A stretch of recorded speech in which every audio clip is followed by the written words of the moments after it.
friends. For today's math journal, we're going to need the Let's Measure Length page. Now, I'm going to remember the first thing I do is always the same. Look at the top and write my name. Okay, my friends, you are also going to need your crayons and a pencil. Okay, it says color the cubes to show the length of each object. Then write the number of cubes colored. So let's do one together. We're going to look at the bug, okay? And I see that it is 1,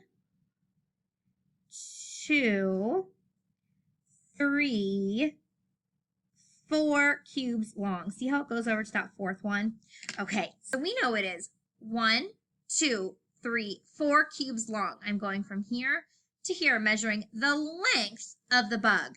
So up here at the top, I'm going to write 4. So down, across, down some more. That's how you write the number 4. The bug is 4 cubes long.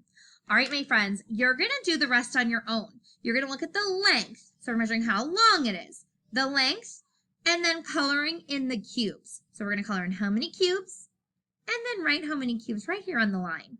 All right, do your very, very best, and Mrs. Newlands and I will see you back here soon.